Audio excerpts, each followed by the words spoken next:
What's going on, you guys? You're watching KG Simple Reviews, and in this video we are reviewing the iRobot Roomba 675 robot vacuum. The reason why we picked this model was because we have never owned any type of robotic vacuum before, so we felt like this was a good way to start. Another reason is that this one has Wi-Fi connectivity, so you can control it on your phone or via your Alexa. Which I felt like was a really neat perk. We also have two kids that are constantly making messes, whether it be cereal from the table or Play-Doh, so we wanted something that would keep up with their mess without us having to lug in our heavy vacuum. The value of this, couldn't really beat it, and I'm really stoked about that Wi-Fi connectivity. So we took it out of the box. We have the main unit and the charging port. Let's go ahead and check out the specs and see what this Roomba has to offer. Alright guys, I have the Roomba right here. Let's go ahead and check it out. So basically, this is the faceplate right here. You have your central power button that you can turn on. I'll go ahead and just turn it on right now and see what it does. So it shows the icons for the battery and the Wi-Fi. You have the spot button right here. You have the dock button that you can press when you want it to recharge. So right down here you have the bin release button that you can kind of push and then pull out when you want to empty it. I'm just gonna test this out really quick. Oh yeah, nice and easy.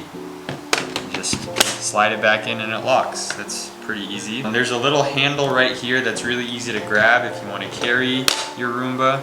And then right here on the sides you have the bumpers that kind of sense when you run into walls. So the last thing on the top here, you have your sensor for when it's going to redock. It kind of just senses the sensor on top of here and it just redocks itself, which is kind of cool.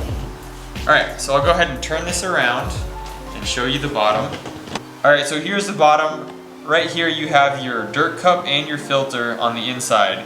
And then right here is nice because you have your roll brush, and it also, on the side here, it comes with a rubber brush for those bigger pieces. These wheels are pretty heavy duty. You can see that it adjusts a little bit, so when there's like a change in elevation from wood to like heavy carpet, I'm sure that these handle kind of those terrain changes pretty well. Right here you have your sensors, and then right here you have your attachment points on the charging dock, and then right here is a side brush for it to kind of pick up bigger pieces on the side and kind of guide it into the brush roll. Like we showed you before, it comes with the iRobot charging dock. On the top here is a sensor, and on the top of the Roomba is a sensor here where once you press dock, they kind of just read each other. So we're gonna go ahead and charge it overnight, get it full of juice, and we'll go ahead and run it around our living room tomorrow and see how well it cleans. Okay, so my basic concerns about this are, as you can see, we just had breakfast and there are plenty of crumbs, which is very normal for us, especially with this hard flat flooring. So that is a trouble spot. I'm interested to see how it's going to do there. And then my husband cut some celery this morning, so there is like celery pieces down there. I just kind of left everything because I do want to see how the Roomba works. We do have a little mat down here that is elevated, so I want to see how it goes over there.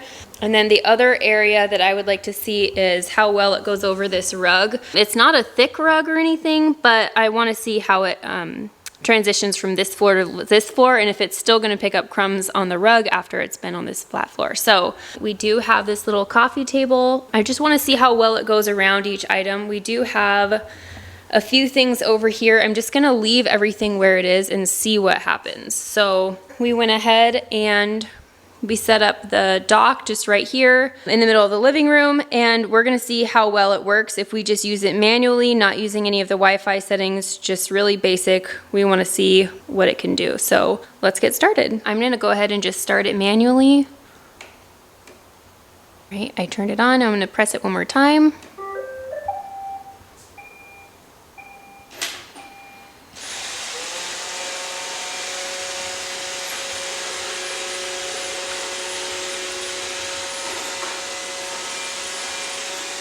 So I like how it's going around the corners. I'm kind of surprised. It's transitioning between floors really well.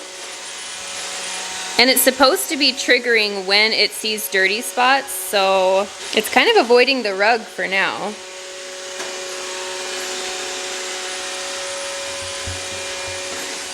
Oh, there we go. Okay, so it got on top of the rug. I don't know if you can tell, but it's not too loud. It's not it wouldn't disrupt anything if we were sitting here in the living room. I do feel like the huge benefit of this is that when people stop by unexpectedly and you haven't vacuumed your place, I feel like it would just be a really good habit to have this running every morning, you know, after breakfast, and you just kind of get a good basic vacuum.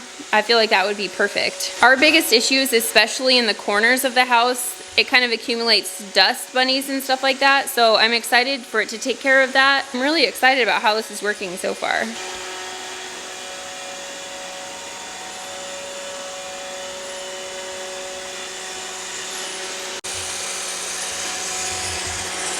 All right, so it's going towards the kitchen. Let's see how it does with these crumbs.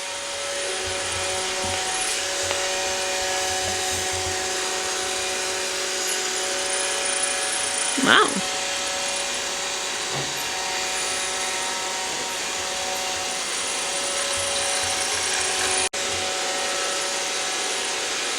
So it is picking up the celery, which I am kind of surprised by that. All right, so it got up here on the rug just fine. And it's actually sweeping in the stuff that's underneath the stove with that little bristle that sticks out, so that's impressive. Okay, so just for testing purposes, I crumbled up some crackers here. You can see about what size they are. I broke them into like smallish size pieces, pretty typical for what would be found under the table. And then right here, I did a little bit bigger particles. Obviously, these are popcorn pieces. I'm not really expecting it to pick up these big of pieces, but I do want to know kind of the capabilities of it. So I feel like I'm going to go ahead and turn this on and just see what it does.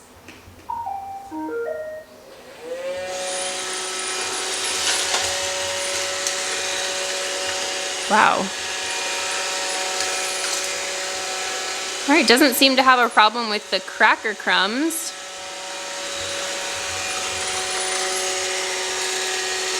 It's sensing that there are things to clean there, so that's good.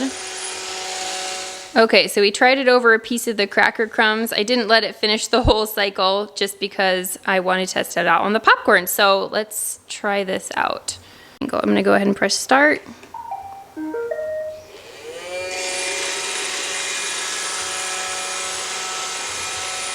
Is it actually picking it up or is it dragging it?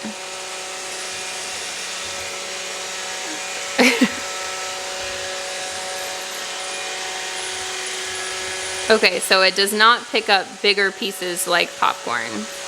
It kind of pushes it around, but that's okay. That was to be expected. Okay, so now that we've let it run for about 10-15 minutes, we kind of tested out what it could do. I'm gonna go ahead and empty this over the garbage. So I'm going to just push this down and pull it out. Well, it definitely got stuff. That's gross, but got all those cracker crumbs. Got some celery in there. I feel like it did what I expected it to do. That's great.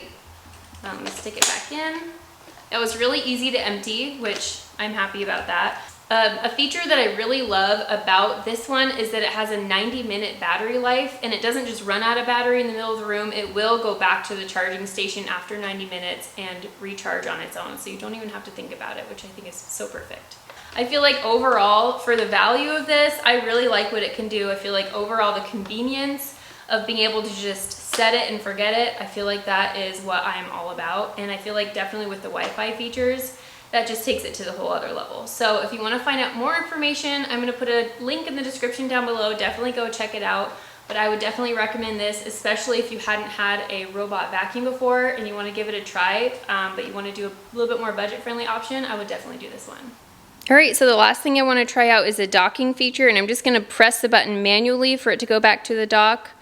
Let's see, I'm going to go down here and I'm going to click dock. So it's just going to use the sensors to find the dock, and also the dock does need to be against a wall just for it to be able to park correctly.